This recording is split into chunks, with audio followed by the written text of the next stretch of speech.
좋으신 하나님, 오늘도 우리와 함께 하실 것입니다. 전적으로 주님을 신뢰하면 느헤미야와 함께 하셨던 하나님이 오늘도 우리와 함께 하실 것입니다. 선한 역사의 주인공이 되기는 여러분들 되기를 소망합니다. 자, 이제부터 어제부터 느헤미야가 이제 시작되었는데요. 제가 성경 인물들 중에 참 존경하고 그리고 참 좋아하는 인물이 좀 여럿 있는데 그 중에 이 느헤미야를 제가 매우 좋아합니다. 느헤미야는 사실 레위 지파 사람도 아니고요, 제사장이 아닙니다. 제사장 가문의 사람이 아니고요. 하지만 다윗의 지파였죠. 유다 지파의 사람이었습니다. 그래서 유다 지파에서 나온 사람들 중에 그의 전통으로 따라가면 이제 우리 그 가문에서 예수 그리스도께서 오셨는데요. 참 예수님처럼 인자하고 겸손한 사람. 우리 앞으로 계속 우리 이 느헤미야를 볼 것입니다. 하지만 불의에 있어서는 또 용납하지 아니하는 그런 사람이었고요. 기도도 구체적으로 할 줄 아는 그런 사람이고요. 그리고 그 기도대로 하나님께서 역사해 주시는 것을 우리가 보게 될 것입니다. 그는 교회를 사랑하고 또 민족을 사랑하는 그 마음이 극진했습니다. 총독이 또한 지위임에도 불구하고 총독의 그 지위임에도 교만하지 않았고요. 특히 하나님께 세우신 질서를 따라서 바로 제사장들과 레위인들을 또한 존대하는 그런 사람입니다. 당시 느헤미야는 왕의 술관원, 술 맡은 관원으로 왕이 마시는 술을 비롯하여서 왕의 침실도 그리고 경호하는 일까지도 도맡았다라고 그렇게 보고 있습니다. 따라서 느헤미야는 직분상 왕의 최측근이 됩니다. 그리고 왕의 행정에 큰 영향력까지도 끼쳤던 그런 사람으로 보입니다. 느헤미야는 하나님의 전과 그리고 고국에 대한 이 참 그리움이 참 사무쳤습니다. 하지만 2차 포로 귀환 때에 동행하지 못했습니다. 그래서 친족 하나니가 유다에서부터 오자 그곳 형편을 그렇게 물었던 거예요. 이에 예루살렘 성전이 건축되었지만 아직까지도 그 성벽이 허물어져 있고 성문이 불탔다라는 소식을 듣게 되고 울며 수일 동안 슬퍼하며 하나님 앞에서 금식기도 했던 느헤미야 1장 4절에 보면 그렇게 기록되어져 있지요. 그리고 하나님께 간절히 민족의 죄악들을 회개하며 간구하는 그런 느헤미야였습니다. 그 기도를 들으시고 바사왕, 이 페르시아 아닥사스다 왕의 바로 술관원이 되게 하셨다는 거예요. 하나님께서는요. 그리고 왕으로부터 많은 사랑을 받게 됩니다. 왕의 가장 가까이에서 섬기는 그러한 신하였기 때문에 당연히 왕과 가장 밀접하게 있으니 하나님께서 그러니까 왕의 눈에 띄고 왕의 사랑받는 자가 될 수 있도록 그렇게 술관원이 되게끔 만들어 주셨던 거예요.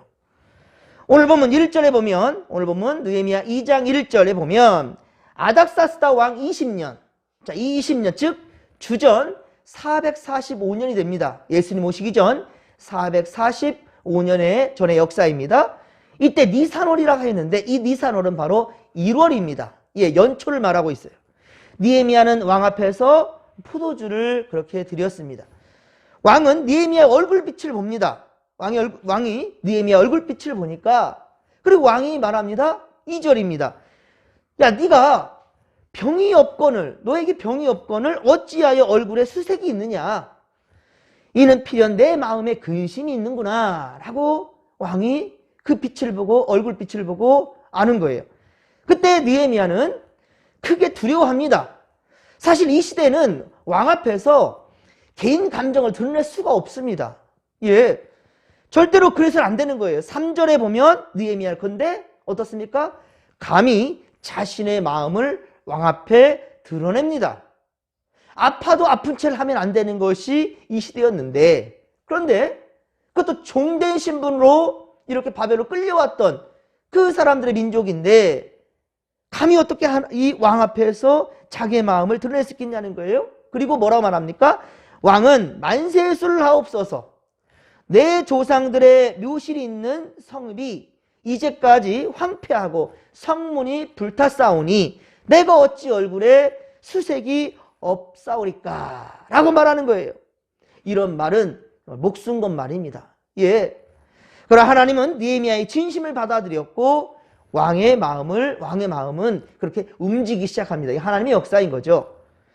느헤미야의 말에 아닥사스다 왕은 그러니까 진노한 것이 아니라 오히려 그럼 내가 무엇을 원하느냐? 내가 무엇을 해줄까라는 거예요. 그러니까 네가 원하는 게 뭐냐? 라고 묻습니다. 그런데 보십시오. 4절에 느헤미야의 반응을 보십시오.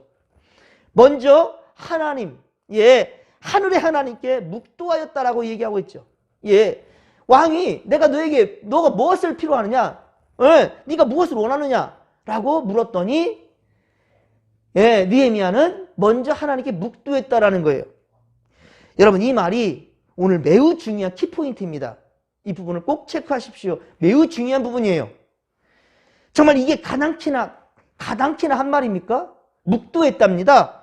왕이, 그것도 지배국의 왕이 묻는데 분초를 다투는 상황입니다. 왕이 명령했다 한다, 왕이 물었다 한다면 즉각적으로 대답을 해야 됩니다.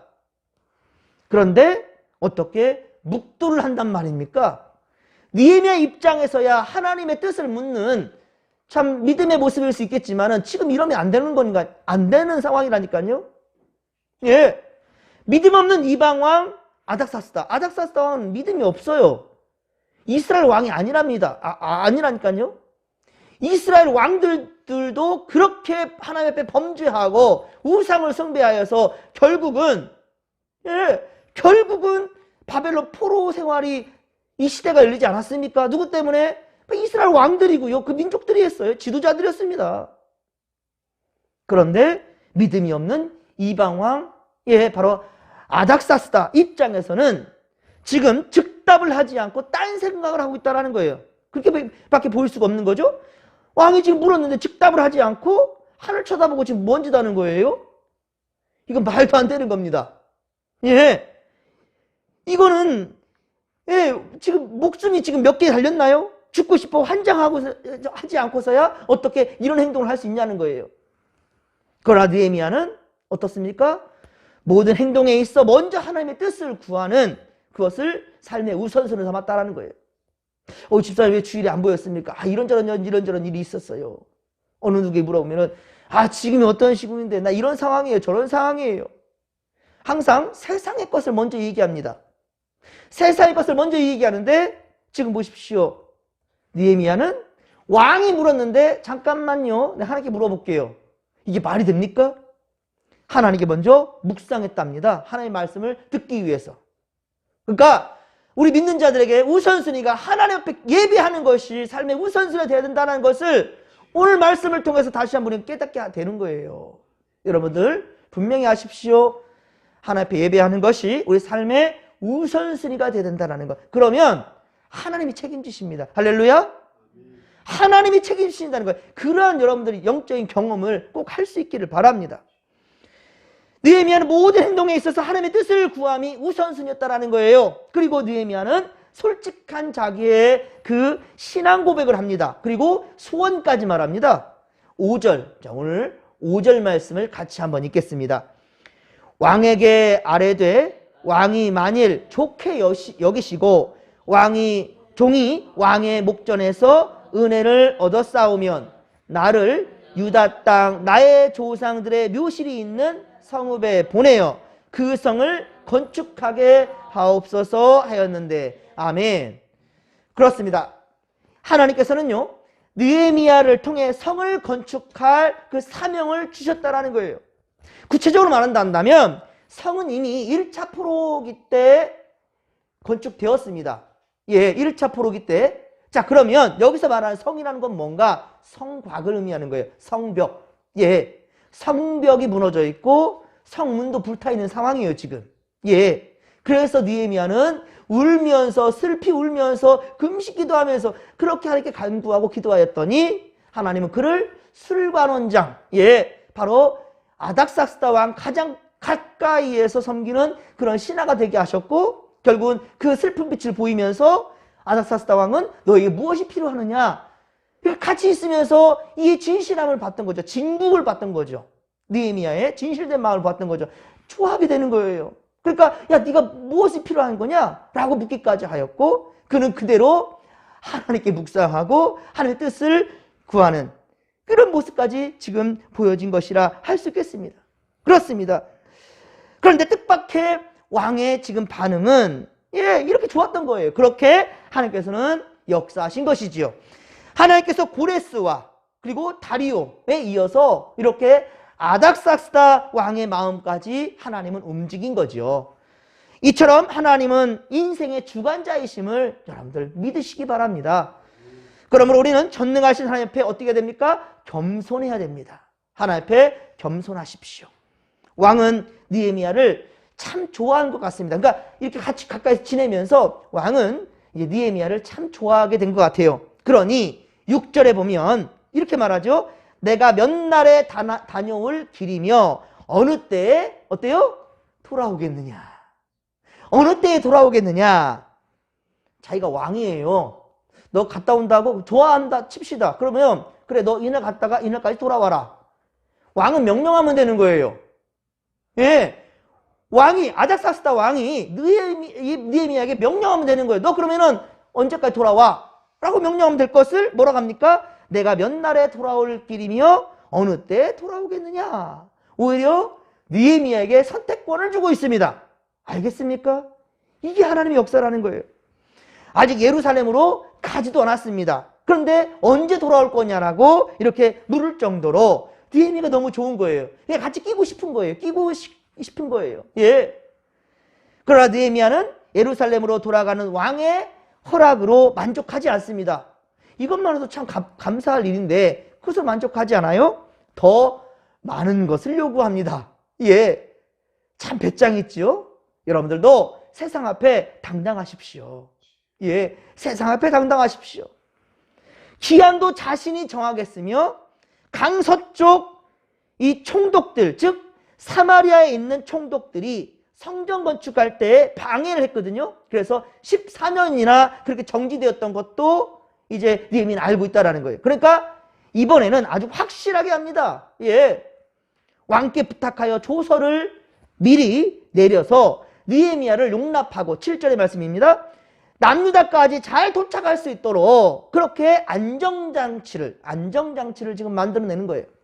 또한 8절에 보면 왕의 살림 감독, 예, 왕의 살림을 감독하는 그 감독 아삽에게 조서를 내려서, 예, 명령서를 내리라는 거예요. 명령서를 내려주셔서 성전 문과 성곽 그리고 자신이 머무를 집까지 짓는 데에 필요한 목재를 구합니다. 야, 대단합니다. 종된 신분으로서 이 이스라엘에 가는 것만도 어딘데, 그런데 자기를 보호할 수 있는 그런 안정장치를 만들고 그리고 예, 그 성전을 위해 필요한 제목들도 구하고 자기 집 짓는 목재까지 구하고 있는 참으로 대단한 배짱입니다. 그리고 9절에는요. 군대 장관과 마병까지 보내어서 자신과 함께 할 수 있도록 그렇게 또한 구하였고요. 이를 강서쪽 총독들에게 왕의 조서로 전하도록 왕의 명령으로, 예, 왕의 시장이 찍혀있는 그 완벽한 장치, 왕의 명령을 그렇게 전달해달라라고 강구하는 거예요.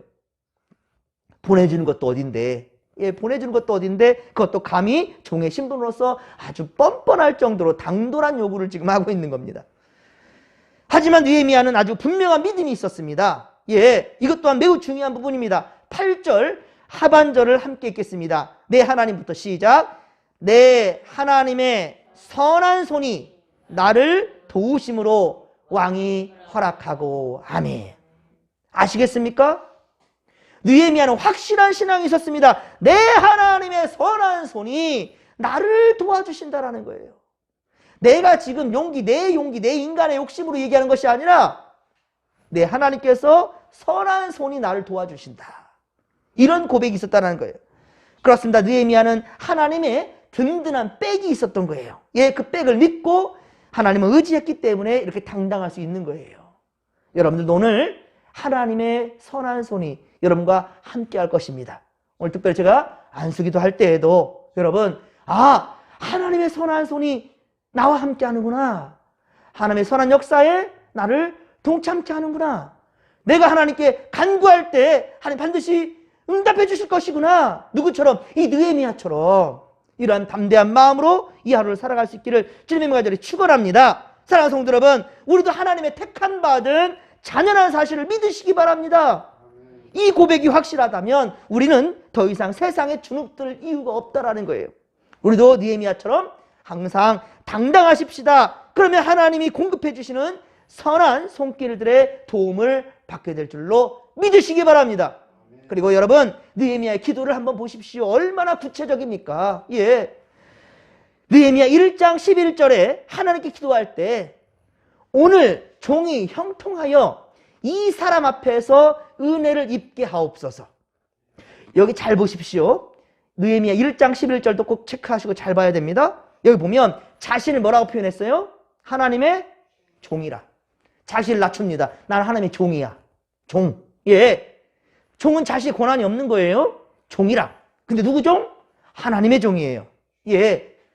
그리고 왕을 뭐라고 표시했습니까? 왕. 왕에 대해서 하나님 앞에 왕을 뭐라고 말합니까? 이 사람이라. 왕조차도 이 사람이라. 자신은 하나님의 종이고 이 아닥사스다 왕도 자신에게 예루살렘까지 보내줄 상황인데도 불구하고 이 사람이라. 이 사람 정도예요. 이 사람. 하나님 앞에서 철저하게 낮춰버립니다. 자신도 낮추고 아닥사스다 왕도 낮춰버리고 실권자인 아닥사스다 왕도 낮춰버립니다. 그러자 하나님은 느헤미야를 아닥사스다 왕 앞에서 수릴관원이 되게 하셨다라는 거예요. 그의 사랑을 입게 하셨고 결국 그의 기도 제목대로 일일이 응답해 주시는 것을 우리가 오늘 보게 된다는 겁니다. 그리고 10절에 보듯이 방해 공작을 필요가 했던 이들은 질의 겁을 먹습니다. 오늘 보면 10절 보십시오. 이제 이들은 질의 겁을 먹어요. 이 사실을 알게 되고 겁을 먹습니다. 이스라엘 자손을 어떻게 한다고요? 흥왕하게 하려는 사람이 왔다 함을 듣고 심히 어떻다고요? 근심하더라. 이스라엘 나라를 다시 흥하게 할 사람이 왔으니 아이고 이걸 어찌하면 좋겠는가. 방해 공작을 폈던 사람들이 이제 지금 간담이 선을 한 거예요. 지금 사랑하는 성도 여러분, 우리도 하나님을 믿되 느헤미야처럼 전폭적으로 신뢰합시다. 할렐루야. 그러면 주께서 때를 따라 도울 것이며 모든 기도 제목 위에 놀라운 역사로 보여줄 줄로 믿으시기 바랍니다. 오늘도 믿는 자답게 여러분 말씀 의지하여 세상 앞에 당당히 나아가십시다. 주께서 우리와 함께 하시며 능력을 더해줄 줄로 믿으시기 바랍니다. 자, 이 믿음 가지고 주여 삼차 부르며 기도하며 나갑니다. 주여, 주여, 주여.